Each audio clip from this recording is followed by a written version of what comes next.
È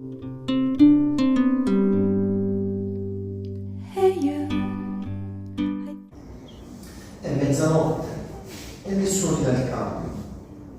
Quello che ti doveva sostituire non c'è. Lo vado a cercare. Lo vai a cercare. Lo vai a cercare e lo trovi in branda. Ok?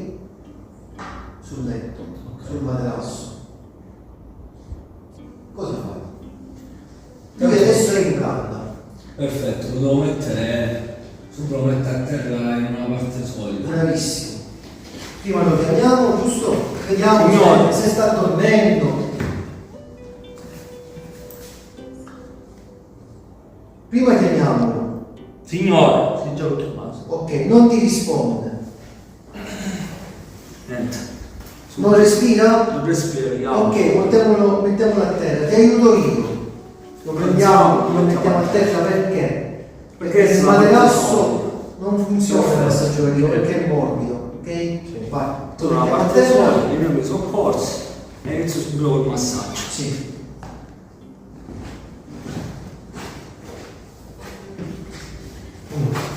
Avanti. Vai, così. Posizione comoda. Braccia più perpendicolari, guarda. Un po' più avanti. No, così. Più avanti. Questo un po' più indietro le gambe. Allargale un po' se stai più comodo. Peso del tuo corpo sul suo torace. Vai. 3, 4. Più profondo il massaggio.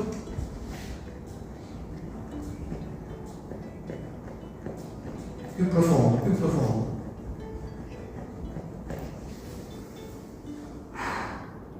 Iperestendiamo, mano, due dita e iperestendiamo. E 30, più profonde, più forza ci devi mettere. Ti stanchi così, guarda, poco più avanti. Peso del corpo.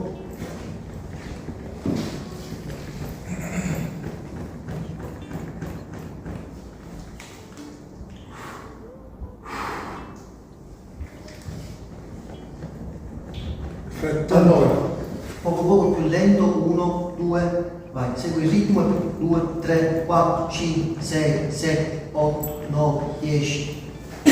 Ok, così va meglio, e ricorda il defibrillatore, l'infermeria, tieni. Il 118 ci aspetta in banchina da mezz'ora, stiamo dirigendo in banchina.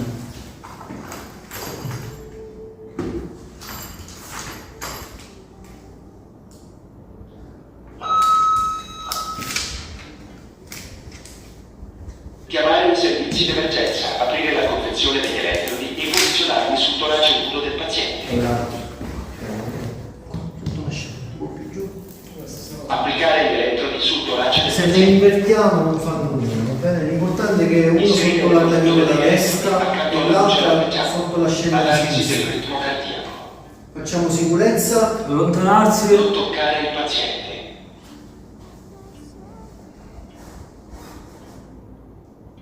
Shock consigliato. Allontanarsi. Carica in corso. Allontanarsi dal paziente. Premere il pulsante arancione adesso. Shock erogato. Iniziare la RCP.